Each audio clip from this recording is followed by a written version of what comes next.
Hi, welcome back once again in this course Sanyam, जिसमें हम लोग क्लास 11th के टॉपिक को धीरे धीरे बारी बारी से समझते हुए आगे बढ़ते हैं और उसको अनकवर करने का प्रयास करते हैं। लास्ट क्लास तक यानी कि लेक्चर 3B तक हमने थर्ड चैप्टर के कुछ टॉपिक्स को कंप्लीट कर लिया था, जिसमें साइन और कोसाइन का डेफिनेशन था। साइन को किसी क्वाड्रेंट में कौन सा साइन दिया जाएगा, पॉजिटिव या नेगेटिव, इन चीज़ों पे हमने विचार कर लिया था, उसको समझ लिया था। आज की क्लास मुख्यतः डेडिकेटेड है साइन, कोसाइन, टेंजेंट, जितने भी ट्रिग्नोमेट्रिक फंक्शंस हैं उनके ग्राफ के ऊपर।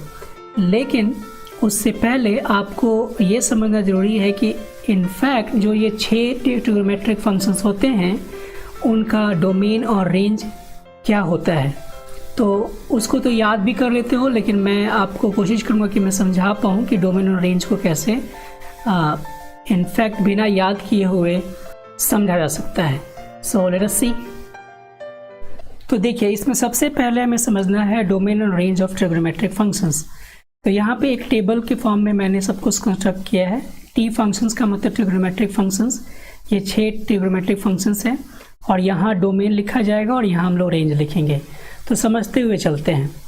आपको याद होगा कि जब साइन एक्स और कोसाइन एक्स को हमने डिफाइन किया था तो उसमें हमने ये देखा था कि एक्स की वैल्यू कुछ भी हो सकती है।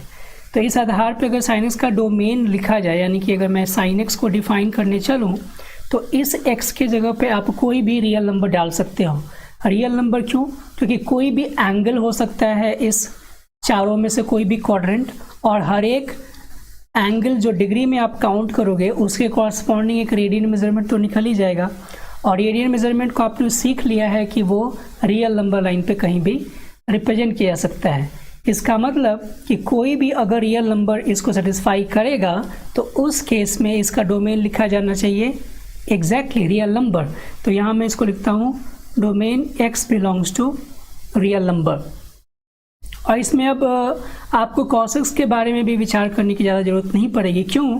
क्योंकि आप sin x और cos x को साथ ही साथ देख पाते हो इस यूनिट सर्कल पे। cos x और sin x दो x और y कोऑर्डिनेट की तरह बिहेव करते हैं, और यहाँ cos x का भी डोमेन हो जाएगा ऑल रियल नंबर। अब विचार करते हैं इन दोनों के रेंजेस पे।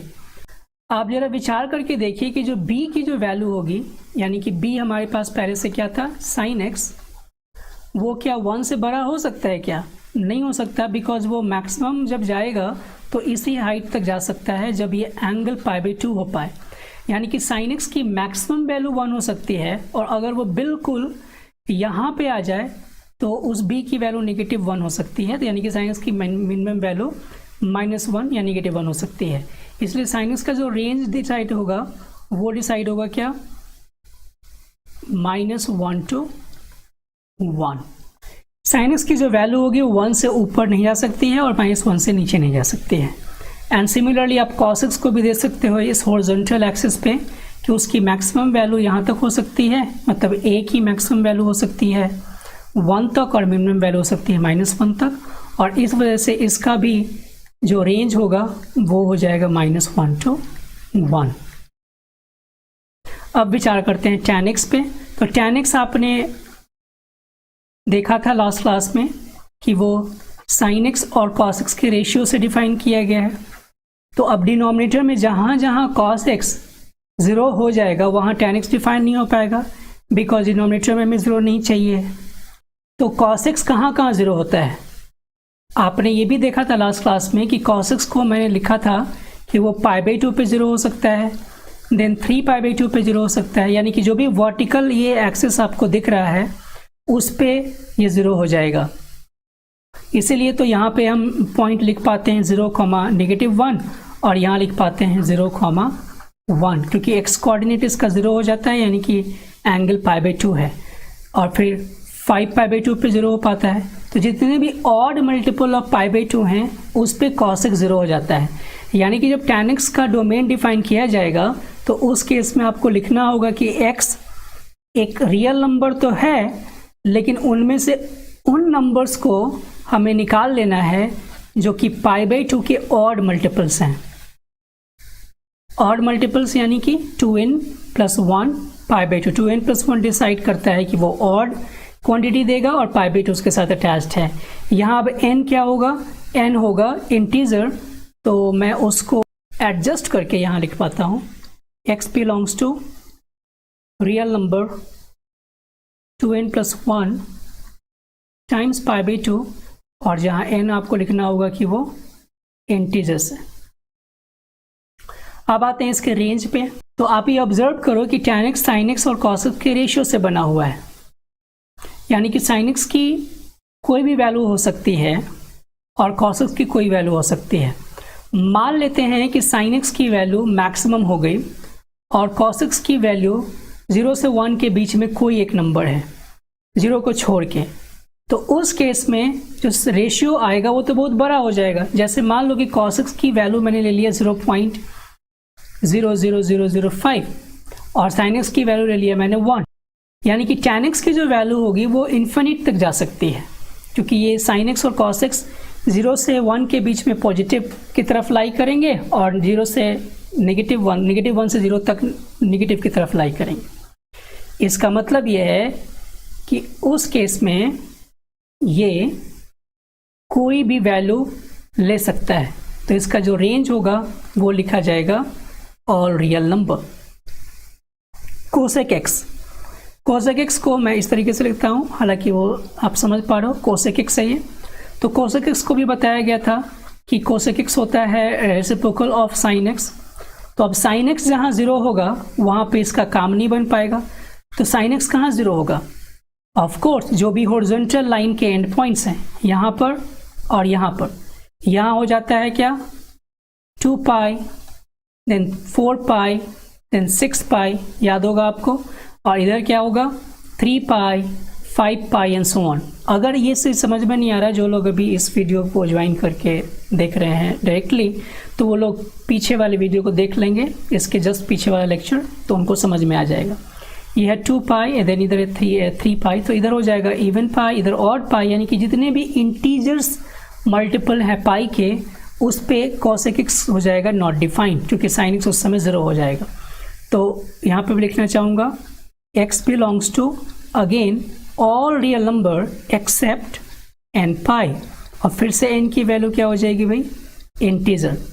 अब इसका रेंज कैसे डिसाइड होगा, रेंज आप देखिए कैसे डिसाइड किया जाए, क्योंकि sin x का ये रेसिप्रोकल है, तो sin x का रेंज है -1 से 1, लेकिन अगर sin x की वैल्यू 0 से 1 के बीच में लाई करेगी तो cosec x उस समय 1 से ऊपर लाई कर जाएगा, यानी कि -1 से 1 तक में यह जो रेंज पाएगा वो कुछ ऐसा पाएगा कि वो -∞ से -1 तक होगा एंड देन यूनियन 1 से इन्फिनिटी होगा। आप इसको ऐसे भी समझ सकते हो कि चूंकि वो इसका रेसिप्रोकल है तो sin x का जो रेंज होगा उसका डिसजॉइंट इंटरवल cosec x का रेंज बन जाएगा। डिसजॉइंट इंटरवल का मतलब क्या है कि -1 और 1 को छोड़ के, अब यहाँ पे एक चीज़ -1 और 1 को हमें दोनों में शामिल करना पड़ रहा है, बिकॉज cosec x भी 1 को और -1 को ले सकता है। तो -1 से 1 तक की वैल्यू को आप छोड़ के जो वैल्यू रियल नंबर में पाओगे वो cosec x का रेंज बन जाएगा। एंड सिमिलरली अब आसान है सभी चीज़ों को फाइंड करना, बिकॉज sec x के लिए भी जब आप इसका डेफिनेशन देखोगे तो sec x के लिए क्या होता है 1/cos x, and cos x जहाँ पे 0 होगा वहाँ फिर से वो नॉट डिफाइन हो जाएगा। इसके लिए हमने पहले से ही फाइंड कर लिया tan x के लिए, तो वो सेम डोमेन इसके लिए भी काम कर जाएगा। x belongs to real number except 2n + 1 π/2, यानी कि π/2 के हर एक ऑड मल्टीपल पे sec x डिफाइन नहीं हो पाएगा, और जहाँ n इंटीजर है। और फिर से आप देखो कि जो sec x है वो cos x का रेसिप्रोकल है, और cos x और sin x का जो रेंज है वो दोनों सेम है, इसलिए sec x और cosec x के भी रेंज क्या होने चाहिए, सेम होने चाहिए। तो इस वजह से इसका भी रेंज हो जाएगा -∞ से -1 एंड यूनियन 1 से इन्फिनिटी। अब cot x की बारी आती है, तो cot x का भी आसान है, बिकॉज cot x के डिनोमिनेटर में क्या हो जाता है फिर से sin x। तो जो कोसेक एक्स का डोमेन लिखा गया होगा वही तो कॉट एक्स का रेंज हो जाएगा। आप समझ पा रहे हो, बिकॉज इसके भी डिनोमिनेटर में साइन एक्स आ रहा है, तो ये हो जाएगा x belongs to real number, और ये वाला रेंज डोमेन लिखेंगे हम लोग n pi n belongs to integer. और रेंज क्या लिखा जाएगा, रेंज हो जाएगा इसका कॉट एक्स का रेंज क्या होगा, ऑफ कोर्स फिर से रियल नंबर, क्यों, क्योंकि कॉस एक्स और साइन एक्स के रेशियो से बना हुआ है ये, तो साइन एक्स और कॉस एक्स के रेशियो से बना, तो जिसका उसका रेंज तो हमने रियल नंबर लिखा था, तो जब ये रेशियो पलट भी देंगे तब भी उसका रेंज क्या हो जाएगा, रियल नंबर। तो ये तो हुआ ट्रिग्नोमेट्रिक फंक्शंस के डोमेन एंड रेंज। अब आपकी एनसीईआरटी के बुक में इस डोमेन रेंज पे आधारित क्वेश्चंस नहीं दिए गए हैं। जो एक्सरसाइज 3.2 या फिर इसके एक्सप्लेनेशन के बाद जो एक्सरसाइज आता है 3.2, उसमें जो क्वेश्चंस हैं उनमें डोमेन और रेंज के बारे में कोई चीज़ नहीं गिवन है। लेकिन ये आपको समझना ज़रूरी है अगर आप जेई की तैयारी कर रहे हो। एटलीस्ट इस पर्टिकुलर कोर्स में मैं पूरा प्रयास करता हूँ कि कम से कम जेई मेंस तक का आपका बेस बन जाए, और जब ये पूरा संयम कोर्स का सीरीज़ ख़त्म हो जाएगा तो मैं फिर जेई मेंस के लिए अलग से क्लासेस लूँगा, वहाँ कुछ और चीज़ें मैं बताऊंगा।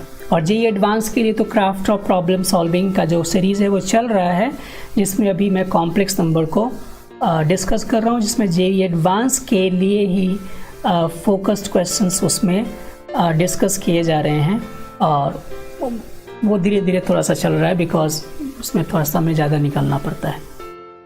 एनीवे, तो इसमें आपको प्रयास करना है ऐसा कि कम से कम इस कोर्स के थ्रू आपका एक बेस कंस्ट्रक्ट हो जाए जेई मेंस के लिए, ताकि अब जब 11th का जो बोर्ड वाला सिलेबस है कंप्लीट हो जाए तो एक लेवल का आपका बेस तैयार हो और जेई मेंस को उस पर आप इजीली तैयार कर सकते हो आगे बढ़ने के लिए। तो अब हम आते हैं कुछ एक्सरसाइजेज पे, और ये एक्सरसाइजेज जो मैंने लिए हैं उसमें से कुछ क्वेश्चंस आपके बिल्कुल जेई मेंस से पूछे गए क्वेश्चंस हैं, तो इसको समझने का प्रयास कीजिएगा। अगर नहीं समझ पाते हैं तो घबराने की बात नहीं है, क्योंकि आप धीरे धीरे इसको सीख ही लोगे। तो इसमें पहला क्वेश्चन कहा गया है, और ये कम्प्लीटली डोमेन और रेंज की ही डेफिनेशन पे आधारित है। अब यहाँ एक चीज़ और मैं क्लियर कर दूँ, जो डोमेन और रेंज आप सीखते हो इसमें बिल्कुल मैं ये कहूँगा कि आप इसको याद कर लो, बिकॉज ऑफ कोर्स मेमोरी का अपना रोल होता है, लेकिन यहाँ समझ के अगर याद करोगे तो ऑब्वियसली वो जल्दी याद हो जाएगा और वो बिल्कुल लंबे समय तक याद रहेगा। हालांकि मैं इससे रिलेटेड जो PDF है वो मैं अटैच कर दूँगा, उसमें आपको ये मिल जाएगा, उसको आप चाहो तो डाउनलोड कर सकते हो। आते हैं एक्सरसाइज पे। एक्सरसाइज में है पहला, a is equal to sin square x plus cos to the power 4x, then for all real x इनमें से कौन सी वैल्यू जो होगी वो a के लिए सेटिस्फाई होगी। तो इसको सॉल्व करने के लिए पहले मैं क्वेश्चन कॉपी कर लूँ। यह है a is equal to sin square x plus cos to the power 4x।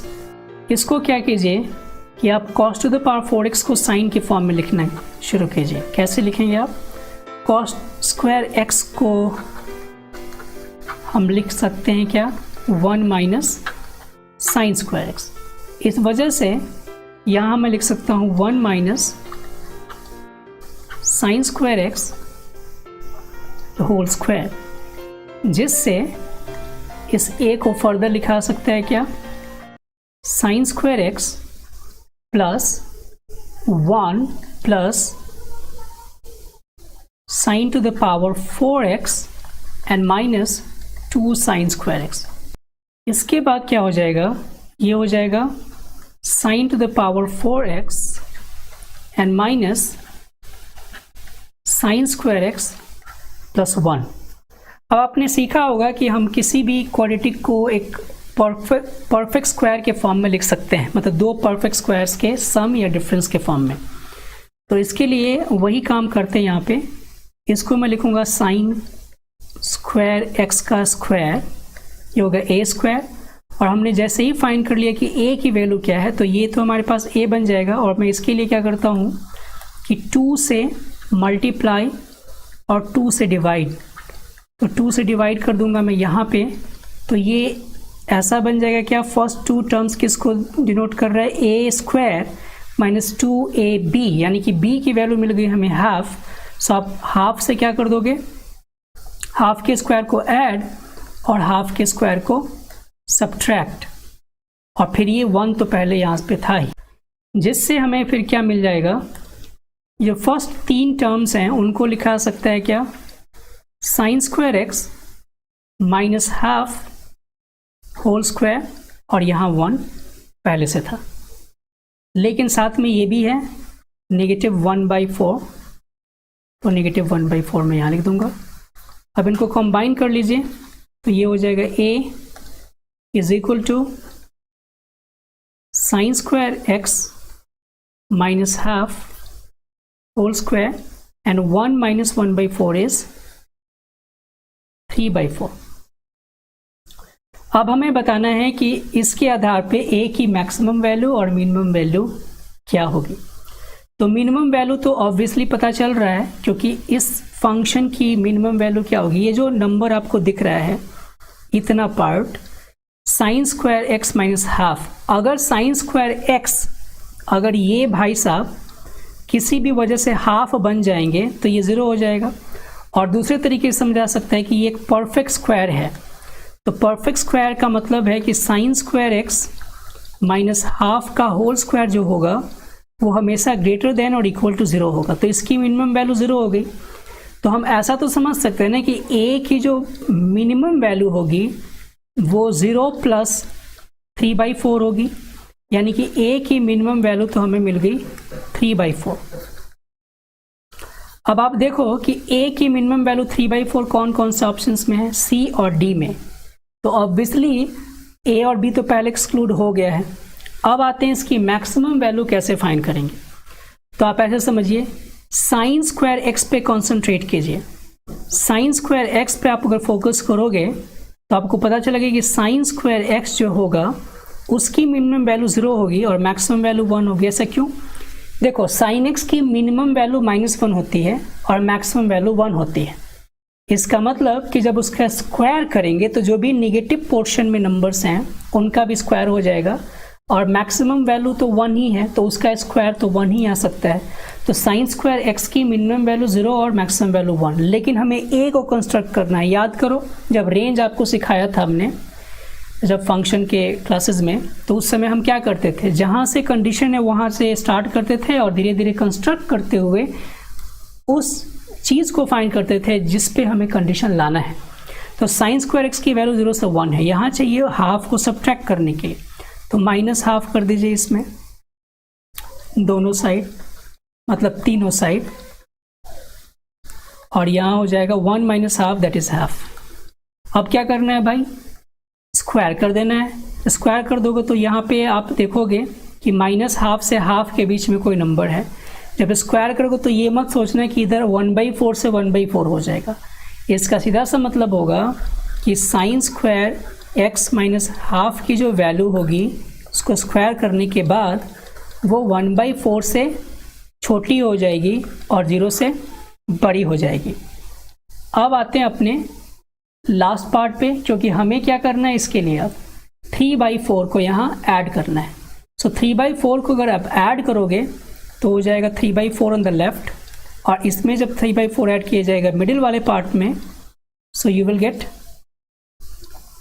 3/4 added in the middle, और यहाँ पे ऐड कर दोगे आप 3/4 + 1/4, जिससे मैक्सिमम वैल्यू उसकी क्या मिल जाएगी, 3/4 + 1/4 इज 1। तो हमने ये पाया कि जो a है वो 3/4 से बड़ा है और 1 से छोटा है। आप यहाँ पे एक चीज़ विचार कर रहे होगे कि इसको फिर मैंने अलग से भी बताया था, ज़रूरी नहीं है कि आप इसको अलग से करो, इसी में आपको दोनों कंडीशन मिल गए हैं। मैं सारे क्वेश्चंस को अभी, चूँकि आप ये जो पूरा कोर्स है संयम या 11th क्लास में जो अभी अभी प्रवेश किए हैं उनको ध्यान में रख के बनाया गया है। तो इसके लिए मैं बिल्कुल प्रिटेंड करके चलता हूँ कि जैसे स्टूडेंट सोच पाता है। बाकी आप जब क्राफ्ट ऑफ प्रॉब्लम सॉल्विंग वाले वीडियोस को आप देखोगे या फिर यू मस्ट ट्राई इट वाले वीडियो को देखोगे तो उसमें आपको एक अलग तरीके का लेवल मिलेगा। एनीवेज, अब आते हैं अपने दूसरे क्वेश्चन पे। ओके हाँ, तो इसका आंसर तो हो गया हमारे पास D, and that's the correct answer. तो आप देखो जो इसमें पूरा जो कॉन्सेप्ट है वो अप्लाई हुआ है केवल डोमेन का और रेंज का। तो अगर डोमेन और रेंज आपको बिल्कुल ध्यान में रहेगा तो ऐसे क्वेश्चंस आप हैंडल कर पाओगे, और ये जेईई का पूछा गया क्वेश्चन है। अब आते हैं इस क्वेश्चन पे। इस क्वेश्चन के बारे में थोड़ा सा एक इंटरेस्टिंग फैक्ट है। ओके, सो वो फैक्ट क्या है, वो ये है कि जो मैं ये रिकॉर्डिंग कर रहा हूँ वो 25 जुलाई को कर रहा हूँ, और अभी जो जेईई मेंस का एग्ज़ाम हुआ है 22 तारीख को, उसमें कुछ ऐसा ही क्वेश्चन पूछा गया था। लेकिन आप ध्यान दो कि ये जो मैंने कंस्ट्रक्ट किया है 25 जुलाई को रिकॉर्ड करने के लिए, ये मैंने किया था 22 तारीख को सुबह को, क्योंकि संडे को मैं रिकॉर्ड कर रहा हूँ, तो वेडनेसडे को ही मैंने इसको तैयार करके रख लिया था, और बाकी तो बीच में कुछ और वीडियोस शूट करनी थी। तो अभी मैंने पाया कि इसमें जो क्वेश्चन अब जेईई मेंस में पूछा गया 22 तारीख वाले पेपर में, उसमें लगभग ऐसा ही क्वेश्चन पूछा गया है। आप लोग देख लेना, उसमें पावर 7 है, यहाँ भी पावर 7 है, और यहाँ 0 से 4 पाई है, और इसी तरीके से फिल इन द ब्लैंक्स वाले क्वेश्चंस हैं। तो इसमें मैं ये नहीं कह रहा कि मैं अपनी तारीफ़ कर रहा हूँ, मैं केवल बता रहा हूँ कि ऐसे क्वेश्चंस आपसे पूछे जा सकते हैं एग्जामिनेशन में, और इसमें बहुत बड़ी बात नहीं है कि आपको अलग से जेईई मेंस की तैयारी करनी पड़ेगी। बिल्कुल वैसे क्वेश्चंस को देखते हुए, अगर आप 11th क्लास में ही हो और वहाँ से ही आप कॉन्सेप्ट्स को डायरेक्टली अप्लाई करके किसी क्वेश्चंस को प्रयास करना शुरू करोगे तो आप बिल्कुल सफल होगे, ये गारंटी है। देखो मैं इस क्वेश्चन को कैसे सॉल्व करता हूँ। The number of solutions, question है पहले, क्वेश्चन क्या है, the number of solutions of the equation sin to the power 5x plus cos to the power 5x is equal to 1 in the interval 0 to 5 pi is. अब आप इसको ध्यान से समझिए, 0 to 5 pi इसमें पूछा है। अब आपको ये पता है कि sin x की जो मैक्सिमम वैल्यू होती है ना बच्चों, वो होती है 1, और मिनिमम वैल्यू होती है -1, और cos x की जो मैक्सिमम वैल्यू और मिनिमम वैल्यू होती है वो भी होती है -1 से 1। अब अगर sin टू द पावर 5 किया जाए तो पावर तो ऑड है, यानी कि ये -1 भी ले सकता है और मैक्सिमम 1 भी ले सकता है। सिमिलरली cos x के साथ भी वही हाल है। तो अब ज़रा विचार कीजिए कि इन दो नंबर्स का सम लाना है हमें, sin to the power 5x plus cos to the power 5x की वैल्यू आनी चाहिए 1, और ये दोनों नंबर है ना 1 से छोटे हैं, तो ये दोनों मैक्सिमम 1 कब हो सकते हैं, जब एक की वैल्यू 1 हो जाए और दूसरे की वैल्यू 0 हो जाए। तो इस केस में अगर sin to the power 5x को 0 रख दें, यानी कि sin x की वैल्यू 0 अगर हो जाएगी, तो उस केस में cos x की वैल्यू क्या होनी चाहिए, 1। cos x की वैल्यू 1 कब कब होती है, एग्जैक्टली आप फिर से आप जाओ इस सर्कल पे, और 1 कहाँ कहाँ होगा भाई, इस एंड पे केवल होगा 1 0, और इसने पूछा है कि 5 पाई, तो 5 पाई का मतलब है इस एंड को कितनी बार छू सकोगे अगर 0 से 5 पाई रिवॉल्व करोगे तो, क्योंकि अगर इस एंड पे आओगे तो हो जाएगा -1, तो उससे तो काम नहीं बनेगा, केवल हमें इसी एंड पे रहना है। तो एक बार तो जब 0 से स्टार्ट किया हमने, तो इस केस में इन दोनों को करने के लिए क्या हो गया, 0। अब अगर मैं एक पूरा साइकिल घूम के आऊँ तो कितना बना दूंगा मैं, 2 पाई, तो ये हो गया 2 पाई। दोबारा घूम के आऊँ तो क्या बना दूंगा मैं, 4 पाई, तो ये हो गया 4 पाई। लेकिन अगर मैं एक बार फिर आऊँगा तो यहाँ बच जाएगा 6 पाई, और 5 पाई तो यहाँ आएगा। आप पूछ रहे हो कि 0 से 5 पाई तक ही आना है, इसका मतलब कि cos x 1 और sin x 0 केवल 3 बार आ सकता है, 0, 2 पाई और 4 पाई पे। लेकिन एक और तरीका हो सकता है कि sin 1 हो जाए और cos 0 हो जाए। तो sin 1 cos 0 का मतलब आपने सही विचार किया होगा, वो कहाँ जाना है आपको, वर्टिकल एक्सिस पे, sin 0 and cos 1, sorry sin 1 and cos 0, तो वर्टिकल एक्सिस पे।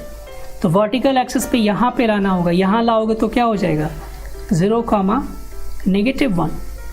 दैट मीन्स कि हमें यहाँ पे आना है, लेकिन 0 से पाई की मर्यादा को 0 से 5 पाई की मर्यादा को लागना नहीं है, हमें उसी की रेंज में रहना है। तो एक बार यहाँ से आएंगे तो यहाँ मिलेगा आपको क्या π/2, तो इसके लिए मिला हमें π/2। फिर एक बार दोबारा आएंगे यहाँ पे तो मिल जाएगा क्या 3π/2, देन हो जाएगा 5π/2। क्या मिल गया भाई 5π/2। 5π/2 के बाद 7π/2 यहाँ हो जाएगा, तो यहाँ हो जाएगा 9π/2। तो हमने यहाँ पे देखा कि पहले राउंड में मिला ये, दूसरे राउंड में ये मिला, तीसरे राउंड में ये मिला। तीसरे राउंड का मतलब कि हमने ये 6π कंस्ट्रक्ट कर लिया है। तो तीसरे राउंड में 9π तक मिला, तो ये हो जाएगा 9π/2। और यहाँ से हमें मिला है 3 वैल्यू और यहाँ से भी मिल गया 3 वैल्यू, और जब दोनों को हम एक साथ काउंट करेंगे तो हमें मिल जाएगा 6 सॉल्यूशंस। आशा करता हूँ कि ये आप लोग समझ गए होंगे। अब आते हैं इस क्वेश्चन पे 1/1 + cos x। तो देखिए रेंज को निकालने के लिए पहले डोमेन का निकालना आवश्यक है, और ये फंक्शन जो आपको दिख रहा होगा वो रैशनल फॉर्म में है, इसलिए हम इसको लिख सकते हैं कि 1 + cos x क्या नहीं होना चाहिए 0 नहीं होना चाहिए।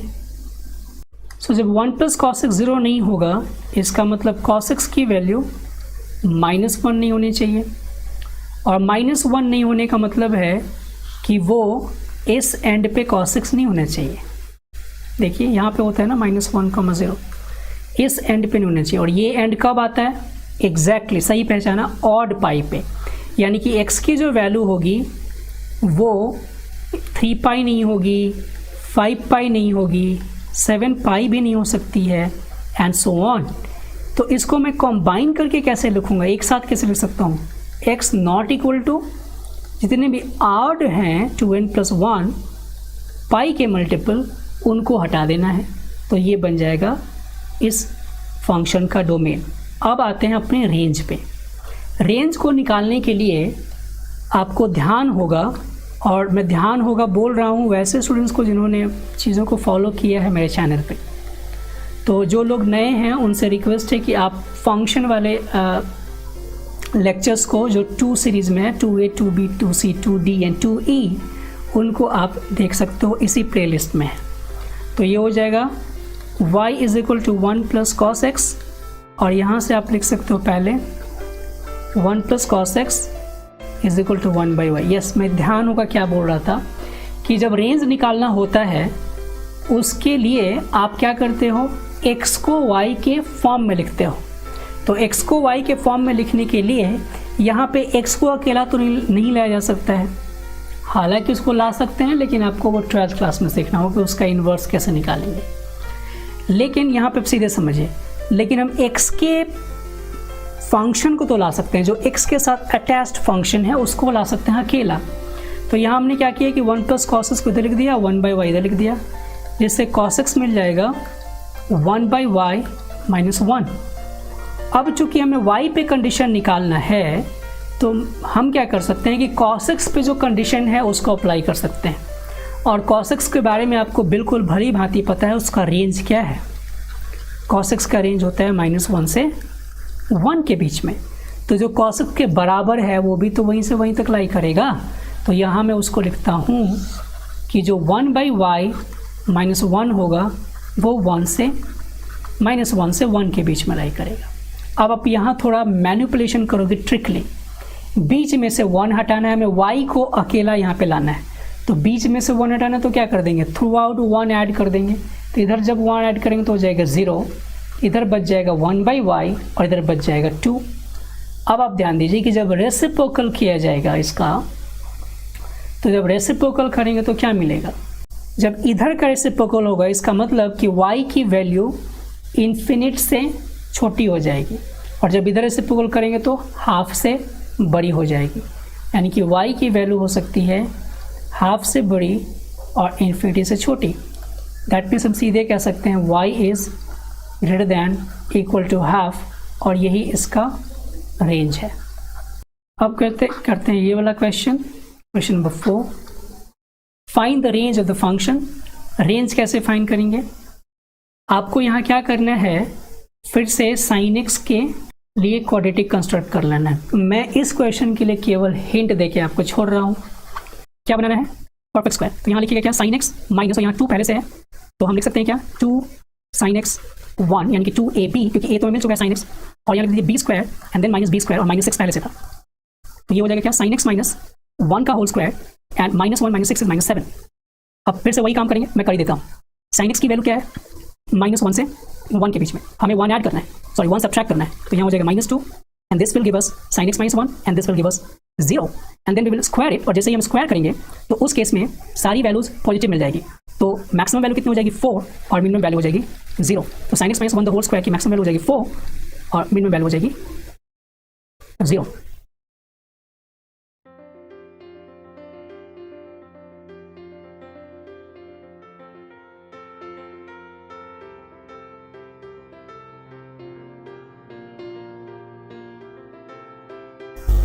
अब आते हैं अपने मुख्य टॉपिक पे, graphs of functions, graphs of trigonometric functions. तो ग्राफ्स ऑफ ट्रिगोनोमेट्रिक फंक्शंस को मैं अभी 3 पार्ट में बताऊंगा। Sine x and cos x को ग्राफ एक साथ, graph of tan x and cot x एक साथ, and sec x and cosec x का एक साथ, और फिर उन पे कुछ विचार करेंगे। तो सबसे पहले हम जानते हैं graph of sine x and cosine x. तो साइन एक्स का ग्राफ ड्रॉ करने का तरीका क्या है, इसको समझो। ग्राफ इंपॉर्टेंट है कुछ क्वेश्चंस के लिए, बिल्कुल ज़रूरी नहीं कि ग्राफ आपको आना ही चाहिए एक्यूरेट ड्रॉ करना। आप उसका स्कीमेटिक डायग्राम भी आप ड्रॉ कर पाओ और उसके बिहेवियर को समझ पाओ, उतना सफिशिएंट है एग्जामिनेशन में, तो जेईई वगैरह के एग्जामिनेशन में उसको हैंडल करने के लिए। आप ध्यान दो कि साइन एक्स का जो डोमेन है वो तो रियल नंबर है, लेकिन साइन एक्स की मैक्सिमम वैल्यू 1 है और मिनिमम वैल्यू 1 है, और एक्स है रियल नंबर। मतलब इस साइन एक्स का जो ग्राफ होगा वो एक्स एक्सिस के पूरे पार्ट को लेगा, और इसकी मैक्सिमम वैल्यू 1 है तो यहाँ पे 1 से ऊपर नहीं जा सकता है, और मिनिमम वैल्यू -1 है तो -1 से नीचे नहीं जा सकता है। और चूंकि हम सब कुछ मेजर करते हैं पाई में, एक्स की पाई के फॉर्म में यानी कि रेडियन में, तो मैं यहाँ पे जो यूनिट लेने वाला हूँ π/2 यूनिट ले रहा हूँ, π/2। उससे और आगे जाएंगे π/2 90 डिग्रीज आगे, तो पाई, देन 3π/2 एंड देन 2π। इसी तरीके से पीछे की तरफ यहाँ हो जाएगा -π/2, यहाँ -π, देन -3π/2 एंड देन -π। अब ग्राफ कैसे ड्रॉ किया जाएगा इसको समझते हैं। देखो साइन एक्स होता क्या है, 0 से π/2 तक ये इंक्रीज करता है। कैसे इंक्रीज करता है भाई, कैसे पता चला हमको? आप ध्यान दो कि जो फर्स्ट क्वाड्रेंट में यहाँ पे तो ये होता है 1,0 और यहाँ पे होता है 0,1, ये पॉइंट्स। तो जो y कोऑर्डिनेट है आप ध्यान दो, यही तो साइन पार्ट है, तो साइन 0 से बढ़ते बढ़ते बढ़ते बढ़ते 1 हो गया। लेकिन फिर से आप देखो तो सेकेंड क्वाड्रेंट में धीरे धीरे क्या हो जाएगा, डिक्रीज कर जाएगा, यानी कि 0 से π/2 तक इंक्रीज करेगा और इस 1 लाइन को टच कर जाएगा। तो यहाँ से ऐसे ये जाएगा और यहाँ इसने टच कर लिया, एंड देन π/2 से π तक फिर से डिक्रीज करेगा और पाई पे फिर 0 हो जाएगा, बिकॉज इसकी वैल्यू फिर से 0 हो जाती है, तो ये हो गया 0। एंड देन जब इस कोऑर्डिनेट में जाएगा, यानी कि कोई एंगल जब पाई से 3π/2 के बीच में, ये 3π/2 है और ये पाई है, तो पाई से 3π/2 के बीच में साइन जो होता है वो नेगेटिव हो जाता है, और फिर 3π/2 के 2π के बीच में नेगेटिव ही रहेगा, लेकिन वो इंक्रीज करके फिर से 0 को आने वाला है। तो इसलिए इसी तरह के ग्राफ को केवल यहाँ रिप्लिकेट कर देना है इस पार्ट में, लाइक दिस, और ये पूरा ग्राफ हो जाएगा 0 से 2π तक का साइन एक्स का। क्योंकि उसके बाद आप ऑब्जर्व कीजिए कि उसी बिहेवियर को फिर साइन रिपीट करने वाला है, तो हम भी वहाँ पे वैसे ही बिहेवियर को फिर रिपीट कर देंगे लाइक दिस, और इस तरीके से हमारा ग्राफ जो होगा ऐसे ही चलता चला जाएगा। और साथ ही साथ पीछे भी कुछ ऐसा ही सीन मिलेगा हमें, ऐसा इसके लिए। अब ये पूरा एक 2 पाई का लेंथ आप देख रहे हो यहाँ से यहाँ तक का, उसको हम इसका बोलते हैं period. 2 pi is period. Period क्यों?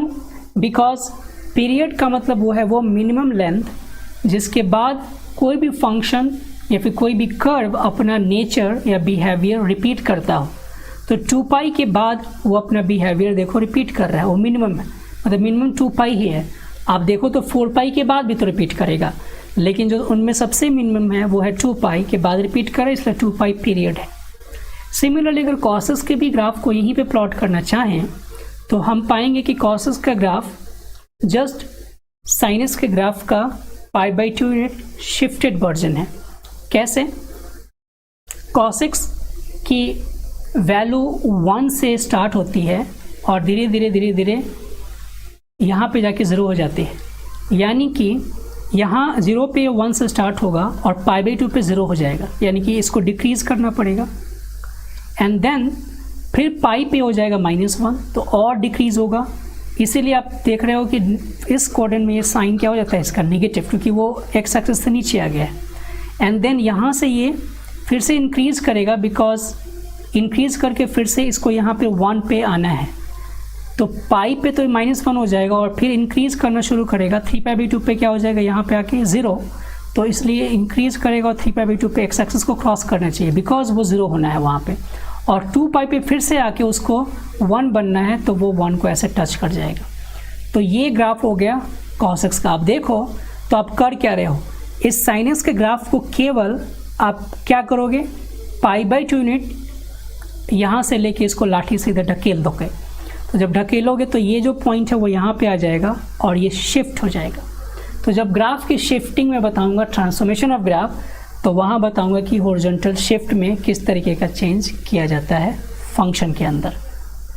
तो ये 2 ग्राफ। अच्छा, फिर से कॉसेक्स का भी जो पीरियड है वो भी क्या होगा, 2 पाई। तो आपने यहाँ पे दोनों ग्राफ समझ लिए होंगे। अब आते हैं tan x और cot x के ग्राफ को। मैं यहाँ पे बताऊँगा tan x के ग्राफ को, एंड देन हम लोग अब फिर चलेंगे जियोजेब्रा में बाकी चीज़ों को समझने के लिए, और वो बहुत ईजी है वहाँ समझ। अब tan x के ग्राफ को समझने के लिए आपको ये ध्यान देना होगा कि इसका जो डोमेन होता है वो होगा सारा रियल नंबर, बट एक्सेप्ट π/2 का ऑड मल्टीपल, यानी कि π/2, 3π/2, 5π/2, 7π/2 एंड सो ऑन। उस पे tan x की वैल्यू 0 हो जाए, उस पे tan x की वैल्यू डिफाइंड नहीं होगी। तो ये हमने लिया π/2, यहाँ ले लिया मैंने 3π/2, यहाँ ले लिया मैंने 5π/2 एंड सो ऑन। इतना ही काफ़ी है। इधर ले लिया मैंने -π/2, इधर ले लिया मैंने -3π/2। पाई पे तो 0 होगा ही ग्राफ, पाई पे तो 0 होगा ही, इधर भी -π। ओके, तो इसके लिए अब करना क्या होगा कि जहाँ पे नॉट डिफाइन है वहाँ हम एक लाइन देते हैं। आपको अगर रैशनल फंक्शन का ग्राफ मैंने ग्राफ वाले चैप्टर में पढ़ाया था, तो अगर ध्यान हो तो वो चीज़ मैंने बताया था कि जहाँ पे डिफाइन नहीं होता है वहाँ पे एक लाइन ड्रॉ करते हैं, और उस लाइन को हम क्या कहते हैं, जिनको याद होगा, एसिम्पटोट। एग्जैक्टली। तो ये जो 2 लाइंस आपको दिख रहे हैं पैरेलल लाइंस, π/2 यूनिट से π/2 और -π/2 पे, इसको हम बोलेंगे एसिम्पटोट। और इन्हीं के बीच में tan x का ग्राफ ड्रॉ किया जाएगा। 0 पे tan x की वैल्यू 0 होती है, और चूँकि वो π/4 पे 1 होगा और ये मान लो 1 है, तो वो बिल्कुल जल्दी से ही π/4 पे आके 1 बन जाएगा।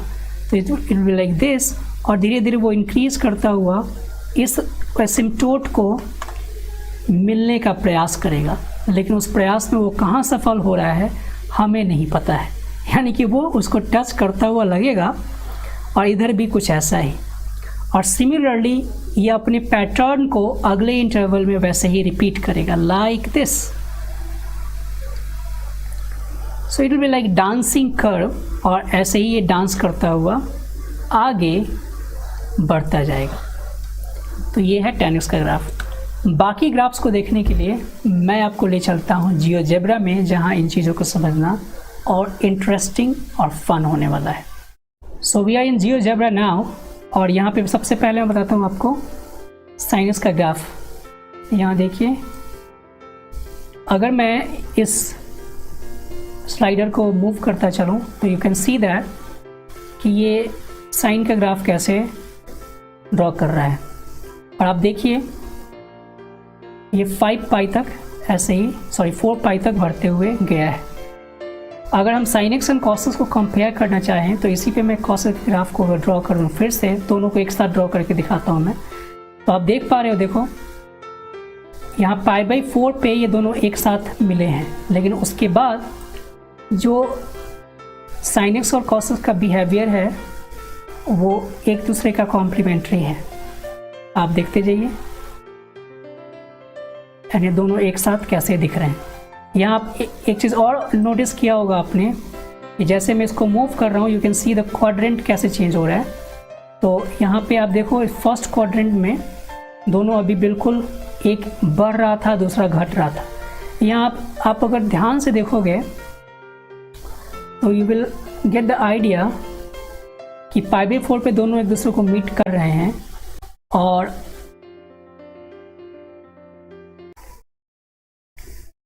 फिर यहाँ पाई, और फिर ये मीट करेंगे यहाँ पे 3π/4 पे, एंड सो ऑन। तो ये साइनस एंड कॉसेस का एक साथ हमने ऑब्जर्व किया। अब आते हैं tan x पे एंड उसके साथ cot x के लिए। तो आई थिंक ये tan x का काम करेगा। यस, tan x आ चुका है यहाँ पे, एंड मैं cos x को म्यूट कर दूँ। यस, तो tan x का ग्राफ आपने अभी देखा था, ऐसे इस -π/2 से π/2 तक होगा, देन वैसे ही। और वहाँ पे मैं बताना भूल गया था कि पाई, इसका जो पीरियड होगा वो पाई होगा, बिकॉज हर एक पाई यूनिट के बाद वो अपने बिहेवियर को रिपीट कर रहा है। अब इसी इसका जस्ट रेसिप्रोकल होता है cot x। देखो tan x और cot x में एक बहुत ही इंटरेस्टिंग रिलेशन है। tan x और cot x एक दूसरे के रेसिप्रोकल भी हैं और साथ ही साथ कॉम्प्लीमेंट्री भी हैं।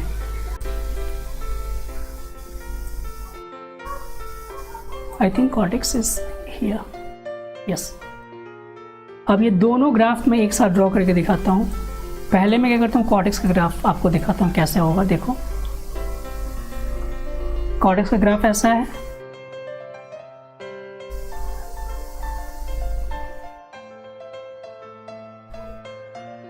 ओके। अब मैं इन दोनों को ले रही साइन x, ये रहा tan x और cot x एक साथ, तो मैं इसको दोनों को ड्रॉ कर रहा हूँ। आप देखिए, आपको यहाँ से देखना चाहिए, यहाँ 0 से π/2 तक tan x इंक्रीज हो रहा है एंड cot x डिक्रीज हो रहा है। तो ये रेसिप्रोकल बिहेवियर को शो करता है। और वैसे ही आगे के पोर्शंस में।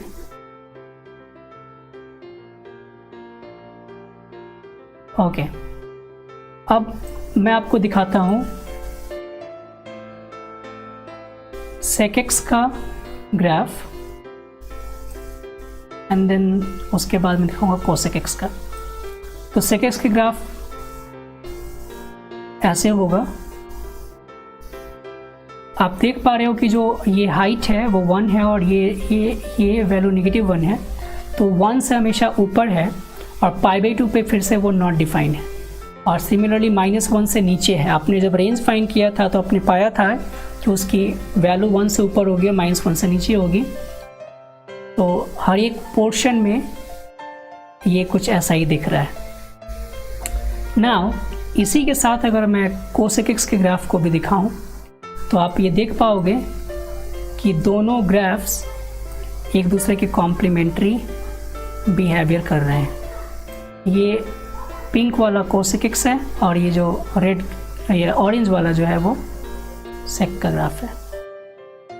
अब यहाँ एक और इम्पॉर्टेंट चीज़, अगर मैं sin x के साथ cosec x को कंपेयर करना चाहूँ तो कैसे कंपेयर होगा, आप देखिए ध्यान से इसको। मैं इस पे लाता हूँ sin x, आप देखिए, और मैं दोनों को एक साथ ड्रॉ करके दिखाता हूँ।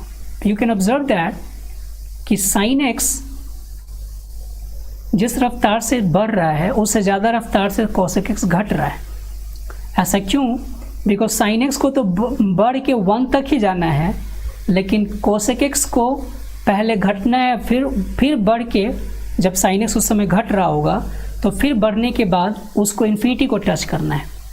और ऑब्वियसली जैसे ये sin x बढ़ रहा था तो उसको तेज़ी से उतरना पड़ेगा ताकि एक ही बार दोनों एक जगह 1 पे मिल पाएँ।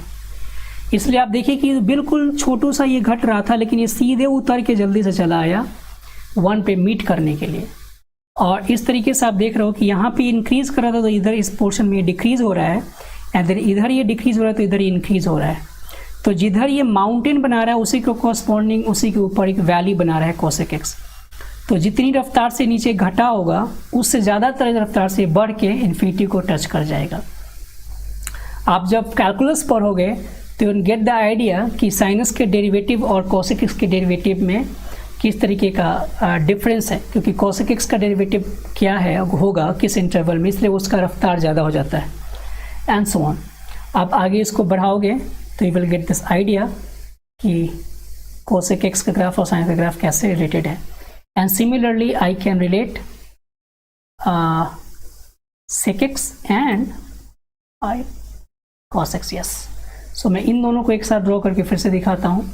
और जैसा साइन और cosec x का बिहेवियर है आपस में, वैसा ही cosec x and sec x का बिहेवियर है। That's it. तो आपने समझ लिया होगा कि ग्राफ का कैसा बिहेवियर होता है, और इसको आप जो और ज़्यादा प्ले करोगे इसके साथ तो ज़्यादा आपको समझ में आएगा। एक्चुअली इसका मैं लिंक डिस्क्रिप्शन में डाल दूंगा। ये जियोजेब्रा पे मैंने कंस्ट्रक्ट किया है। जियोजेब्रा एक ऐप होता है जिसकी मदद से हम लोग ग्राफ को इजीली ड्रॉ कर पाते हैं और उसको ज़्यादा एनालाइज कर पाते हैं। जेई वगैरह के एग्ज़ाम में इसका कोई रोल नहीं है, आपको मैं पहले ही बता दूं। लेकिन जो स्टूडेंट्स मैथ को बहुत अच्छे तरीके से एडवांस तरीके से समझना चाहते हैं, नॉट एडवांस IIT वाला एडवांस तरीके से समझना चाहते हैं, उनके लिए ज़्यादा कारगर होगा, क्योंकि नई चीज़ें आ रही हैं और ये बहुत जल्दी आपको इंडिया में भी देखने को मिलेगा जब सिलेबस में इंक्लूड हो जाए। बाकी कंट्रीज़ में जियोजेब्रा, डेस्मोस इस तरीके के जो एप्लीकेशंस हैं उनका यूज़ स्टूडेंट करते हैं अपने स्टडी में बिल्कुल इंटेंसिवली। अब हम लोग एक क्वेश्चन करेंगे और उसके बाद आज की क्लास को एंड करेंगे। 6 है वो नहीं होगा, यहाँ 3 होगा। तो जो आगे का क्वेश्चन करने वाला हूँ उसमें मैं एक जगह गलती करूँगा, आपको ढूंढना है कि मैंने गलती कहाँ की है। आप इसको करेक्ट कर लीजिएगा। तो क्वेश्चन है 2 sin square x plus 5 sin x minus 3 is equal to 0। Yes, so हमें इसको सॉल्व करना है। इसको मैं बताता हूँ कि ग्राफिकली कैसे सॉल्व किया जाएगा। तो हमें चाहिए इसको फैक्टर। तो फैक्टर करने के लिए हमें इस 5 sin x को लिखना होगा 6 sin x minus sin x, because हमें प्रोडक्ट चाहिए -6 एंड अलजेब्रिक सम चाहिए 5। ये फर्स्ट 2 टर्म्स में से 2 sin x कॉमन ले लेंगे तो यहाँ बच जाएगा sin x प्लस 3, और यहाँ से 1 कॉमन ले लेंगे तो हो जाएगा फिर से sin x प्लस 3, -1 कॉमन लेंगे रादर। तो यहाँ पे sin x प्लस 3 फिर कॉमन आ जाएगा एंड देन यहाँ बचेगा 2 sin x minus 1 is equal to 0। अब आप देखो दो फैक्टर्स का प्रोडक्ट 0 है, तो या तो sin x प्लस 3 0 हो सकता है या फिर 2 sin x माइनस 1 0 हो सकता है। लेकिन अब ध्यान दीजिए कि जो इससे मिलेगा ये मिल जाएगा sin x is equal to -3, लेकिन sin x की मिनिमम वैल्यू तो -1 होती है, तो ये तो पॉसिबल ही नहीं है, मतलब कि कैन नॉट बी पॉसिबल, ये फैक्टर 0 नहीं हो सकता, कैन बी पॉसिबल 0। इसके लिए तो बचा क्या 2 sin x minus half is equal to 0, जिससे कि sin x की वैल्यू मिल जाएगी 1/2। अब देखो हालांकि इससे x की वैल्यू निकालना आसान है, आप आगे सीखोगे जब मैं सॉल्यूशन बताऊंगा तो ट्रिग्नोमेट्रिक इक्वेशन को सॉल्व करने का जो ट्रिग्नोमेट्रिक इक्वेशन जो बताऊंगा मैं तो आप सीखोगे। लेकिन मेरा यहाँ पे जो पॉइंट है मेन वो ये समझाना है कि ग्राफिकली इसको कैसे हैंडल कर सकते थे। तो कैसे हैंडल किया जाएगा इसको? देखिए जो ग्राफ है वो 0 से 3 पाई के बीच में है, तो आप साइनस को ड्रॉ करना आपको पता है, कैसे ड्रॉ कीजिएगा? लाइक दिस, खाली लपेट देना है 0 से 3 पाई तक। तो ये तो हो गया पाई, ये हो गया 2 पाई और यहीं तक आ गया केवल 3 पाई। मतलब इतने पोर्शन को हमें नहीं ड्रॉ करना था, मैंने बेवजह ड्रॉ किया है। तो ये पार्ट को मैं सिंपली काट दूंगा, ये नहीं है। तो 0 से 3 पाई तक हमने ड्रॉ कर लिया ग्राफ। अब हमें चाहिए हाफ। तो हाफ का मतलब है, देखो जब भी हम ग्राफ से सॉल्व करते हैं ना, तो आपको समझना है कि y is equal to sine x, left hand side वाला एक अलग फंक्शन है और राइट हैंड साइड वाला एक अलग फंक्शन है, y is equal to 1 half. और दोनों जितनी जगह एक दूसरे को कट करेंगे ग्राफिकली, उतने ही नंबर ऑफ सॉल्यूशंस होंगे। तो y is equal to sine x तो ड्रॉ कर लिया हमने। अब जरा y is equal to half draw कर लेते हैं। तो ये पूरा 1 है, तो इसके आधे ही पोर्शन पे तो एक हॉरिजॉन्टल लाइन ड्रॉ किया जाएगा, 1/2 unit above the x axis. तो half unit above the x axis अब लाइन ड्रॉ करोगे तो आपको देखना है कि हम 3 पाई से पहले ही इतने पोर्शन में कितनी बार इन दोनों का इंटरसेक्शन देख पाते हैं। तो ये हो गया first, second and third, 3 he intersection point हैं। तो आपको जवाब देना है, क्योंकि नंबर निकालना था, आपको एग्जैक्ट सोल्यूशन ही निकालना था। तो इसके नंबर ऑफ सॉल्यूशंस क्या हो जाएंगे? 3, and that is your answer.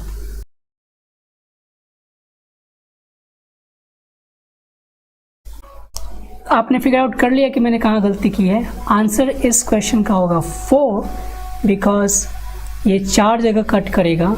गलती हुई है ग्राफ को ड्रॉ करने में और जो लोकेट करने पॉइंट्स हैं एक्स एक्सिस पे उनको करने में। जहाँ पे 5 पाई 2 होना चाहिए वहीं पे मैंने 3 पाई का मार्क किया है, और इस वजह से जो 5 पाई 2 और 3 पाई के बीच का जो सोल्यूशन है वो हमने काउंट ही नहीं किया। साइनस का ग्राफ 0 से 3 पाई के बीच में कुछ ऐसा होगा, और y इज इक्वल टू 1/2 का जो लाइन होगा वो 0 से पाई के इंटरवल में 2 जगह कट करेगा, एंड देन 2 पाई से 3 पाई के इंटरवल में 2 जगह कट करेगा, और इस वजह से जो नंबर ऑफ सॉल्यूशंस होंगे वो 4 होंगे। समझ गए? So that's it for today. तो आज की क्लास में हमने ग्राफ्स वगैरह के बारे में सीखा, और ये क्लास जो लेक्चर आज का लेक्चर था वो 11th क्लास की दृष्टि से उतना इम्पोर्टेंट नहीं था, जो केवल NCERT को ध्यान में रख के या फिर बोर्ड को ही ध्यान में रख के प्रिपेयर कर रहे हैं। लेकिन जो JEE मेंस वगैरह के बारे में आगे कुछ सोच रहे हैं कि हमें करना चाहिए या फिर अभी कर भी रहे हैं, उनके लिए इम्पोर्टेंट क्लास थी। तो आज के लिए बस इतना ही। नेक्स्ट क्लास में हम लोग आगे करेंगे ट्रिग्नोमेट्रिक आइडेंटिटीज़ पे, जो कि सबके लिए इम्पोर्टेंट होने वाला है, और उससे भी बहुत ही धड़ल्ले से क्वेश्चन पूछे जाते हैं। तो उनके क्वेश्चंस को भी देखेंगे और पहले सीखेंगे धीरे धीरे कि कैसे आइडेंटिटीज़ कंस्ट्रक्ट किए गए हैं, और उसके बाद हम उनको अप्लाई करना भी सीखेंगे। सो टिल देन आपको मैथ को ढंग से पढ़ना है, लगन से पढ़ना है, और पूरे संयम के साथ पढ़ाई करनी है। और एक रिक्वेस्ट कि आप लोग अगर चैनल को पहली बार देख रहे हैं तो प्लीज़ इसको सब्सक्राइब कीजिए और अपने दोस्तों को भी बताइए, कि ताकि वो भी कुछ लाभान्वित हो सके। Thank you.